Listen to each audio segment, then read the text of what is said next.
Hello guys, welcome to my channel interview b. My name is Rahul. तो आज के इस वीडियो में हम लोग इलेक्ट्रिकल लेआउट के बारे में जानेंगे। इलेक्ट्रिकल लेआउट में का मतलब होता है कहाँ पे स्विचेस और उसका सॉकेट्स रहेगा, और लास्ट में हम लोग टिप्स और ट्रिक्स भी देखेंगे। तो सबसे पहले स्टार्ट करते हैं हम लोग बेडरूम के एंट्रेंस से। बेडरूम में एंटर करते हैं, जो सबसे नियरेस्ट वॉल रहेगा वहाँ पर एक स्विच बोर्ड आएगा, और इस स्विच बोर्ड में सारे लाइट्स के स्विचेस होंगे। बिल्डर जो हम लोग को स्विच बोर्ड लगा के देते हैं वो अपने प्लान के अकॉर्डिंग लगा के देते हैं, पर जब हम लोग फॉल सीलिंग कर रहे होते हैं तो वहाँ पर नंबर ऑफ़ लाइट्स बढ़ चुके हैं। तो अब नंबर ऑफ़ लाइट्स के अकॉर्डिंग ही वहाँ पर स्विच बोर्ड का साइज़ डिपेंड करता है कि इधर वो 12 मॉड्यूल में जाएगा या 18 मॉड्यूल में जाएगा।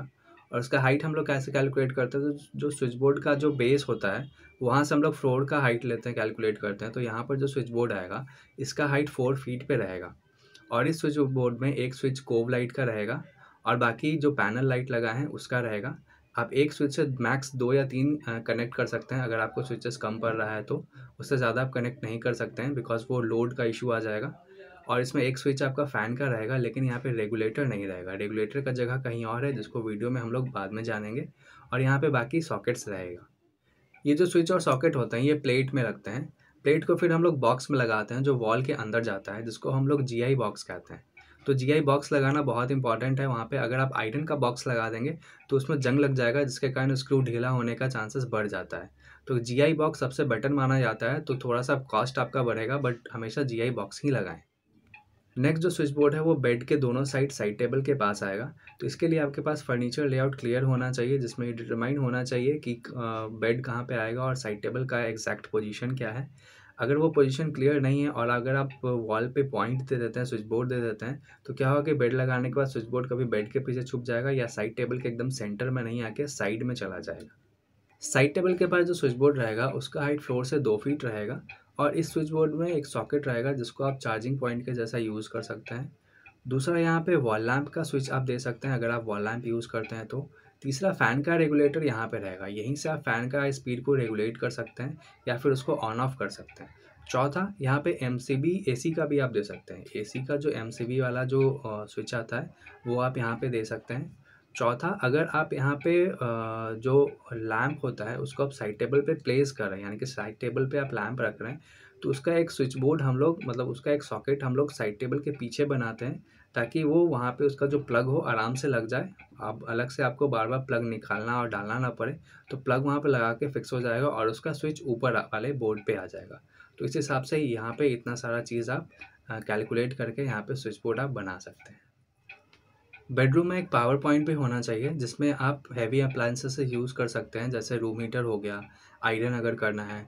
और इस बोर्ड का हाइट जो रहेगा वो फ्लोर से 18 इंच पे रहेगा, और इसमें जो स्विच और सॉकेट रहेगा वो 15 एम्पियर का रहेगा, और जो वायर यूज़ होगा वो 2.5 mm का होगा। तो अब बात करते हैं टीवी यूनिट का। ये जो आप इमेज देख रहे हैं, यहाँ पे जो पहला वाला सॉकेट है, इसमें ये 3 मॉड्यूल का सॉकेट दिया हुआ है, जिसमें एक सॉकेट है जो जिसमें टीवी का प्लग लगेगा, और एक ब्लैंक छोड़ा हुआ है क्योंकि नीचे से एचडीएमआई केबल निकाला हुआ है जो टीवी में कनेक्ट होगा। सेकंड वाला जो आप बोर्ड देख रहे हैं, यहाँ पे एक सॉकेट है और बाकी स्विचेस है। ये स्विचेस एक सॉकेट का हो गया इसमें एक, और बाकी जो स्विचेस है, थर्ड नंबर जो स्विच बोर्ड आप देख रहे हैं वहाँ पे नीचे में सिर्फ सॉकेट्स दिया हुआ है। इसका स्विच ऊपर लाया हुआ है सेकंड वाले स्विच बोर्ड पे। थर्ड वाला जो स्विच बोर्ड है वहाँ पे सॉकेट दिया हुआ है, जिसका यूज़ सिर्फ सेट टॉप बॉक्स के लिए आएगा, या फिर एक्स्ट्रा और कुछ यूज़ करना चाहेंगे तो वहाँ पे उसके लिए सॉकेट दिया हुआ है। अगर आप सेकंड वाला बोर्ड को छुपाना चाहते हैं, वो आप नहीं चाहते कि वो बोर्ड विजिबल हो, तो सेकंड वाला जो भी स्विच बोर्ड है उसको आप थर्ड वाले स्विच बोर्ड के पास लगा सकते हैं, यानी कि नीचे में सारा कुछ वहाँ पे आप दे सकते हैं, जहाँ पे सेट टॉप बॉक्स वगैरह लग जाएगा और आपको एक्स्ट्रा कोई स्विच बाहर से विजिबल नहीं होगा। अगर आप रूम में ड्रेसिंग यूनिट यूज़ कर रहे हैं तो वहाँ पर भी एक स्विच बोर्ड आएगा, जहाँ पर एक सॉकेट रहेगा, उसका स्विच रहेगा, और अलग से अगर कोई लाइट आप यूज़ कर रहे हैं तो उसके लिए भी एक प्रोविज़न होना चाहिए।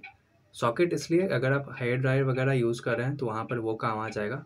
और मिरर के पास अगर आप अलग से लाइट यूज़ कर रहे हैं, या तो इनबिल्ट लाइट यूज़ कर रहे हैं या फिर अलग से आप लाइट लगवा रहे हैं, तो उसके लिए भी एक स्विच वहाँ पे देना इम्पॉर्टेंट है। अगर आपके बेडरूम से बाथरूम कनेक्टेड है तो बाथरूम के अंदर का जो भी लाइट है उसका स्विच बोर्ड बाथरूम के डोर के पास आएगा, जिसका हाइट फ्लोर से 4 फीट पे रहेगा, और यहीं से आप अंदर का स्विच ऑन ऑफ कर सकते हैं। तो आइए आप कुछ टिप्स और ट्रिक्स के बारे में भी जानते हैं। बिल्डर जो आपको स्विच बोर्ड लगा के दिए हैं, अगर वो अच्छी क्वालिटी का है तो उसको आप दोबारा भी यूज़ कर सकते हैं, क्योंकि रिक्वायरमेंट के अकॉर्डिंग स्विच बोर्ड कहीं ना कहीं एक्स्ट्रा बढ़ता ही है। तो अगर आप सेम ब्रांड का यूज़ कर रहे हैं तो सेम ब्रांड आप अलग से परचेज़ करके आप वहाँ पे लगा सकते हैं। लेकिन अगर आप पूरा स्विच बोर्ड आप चेंज करना चाह रहे हैं, फॉर एग्ज़ाम्पल कुछ नया मॉड्यूलर आप लगवाना चाह रहे हैं, क्योंकि मार्केट में बहुत तरह का ब्रांडेड में ग्लास प्लेट्स वगैरह आया हुआ है। अगर आप वो लगवाना चाह रहे हैं तो आपको पूरा स्विच बोर्ड चेंज करना पड़ेगा, जो आपका बजट थोड़ा-सा बढ़ा देगा। अगर ब्रांड सही है, बिल्डर सही ब्रांड लगा के दिया है, तो आप सेम पुराना स्विच बोर्ड यूज़ कर सकते हैं, जिसमें कोई प्रॉब्लम नहीं है। और आपको स्विच बोर्ड एक्स्ट्रा खरीद के रखना है, कुछ स्विचेस, कुछ सॉकेट आपको एक्स्ट्रा खरीद के रखना है। अगर वो ख़राब हो जाए उसमें से, तो आपको एक स्विच के लिए बार-बार मार्केट ना जाना पड़े। तो आपके पास जो एक्स्ट्रा रखा हुआ रहेगा, वो आप खुद से भी चेंज कर सकते हैं या इलेक्ट्रीशियन को बुलवा के आप चेंज करवा सकते हैं। मेक श्योर वहाँ पे जो भी वायर यूज़ हो रहा है वो फुल लेंथ का हो, कहीं पे भी जॉइंट नहीं हो। अगर वो जॉइंट आ रहा है तो वो सही चीज़ नहीं है, तो आपको पूरा वायर वहाँ पे रिप्लेस करवा लेना चाहिए। जॉइंट वहाँ पे बिल्कुल भी नहीं होना चाहिए। वायर को जब भी लेके जाएँ तो फ्लेक्सिबल पाइप या जो मोटा वाला पाइप आता है उसके थ्रू आप लेके जाएँ। अगर आप ऐसे चिपिंग करके लेके जाते हैं तो वो सही चीज़ नहीं है, आगे चल के वायर आपका ख़राब हो सकता है। तो कहीं-कहीं पे ऑप्शन नहीं रहता है कि जहाँ पे पाइप के थ्रू वो वायर होके जाए, वहाँ पे चिपिंग ही ऑप्शन रहता है, बट कोशिश कीजिए वो बिल्कुल मिनिमम हो। कोशिश कीजिए कि वो फ्लेक्सिबल पाइप के थ्रू ही होके जाए, क्योंकि बहुत जगह मैंने देखा है कि वो लोग चिपिंग करके वो वायर को लेके जाते हैं, जो बिल्कुल भी सही नहीं है। तो जहाँ तक हो सके वायर्स को पाइप के थ्रू ही लेके जाइए, तो ज़्यादा बेटर रहेगा। जो भी वायर वहाँ पे आप यूज़ कर रहे हैं वो मिनिमम 1 एमएम का होना चाहिए, उससे कम एमएम का 0.75 एमएम का आपको यूज़ नहीं करना है। सबसे मिनिमम आपको 1 एमएम का यूज़ करना है।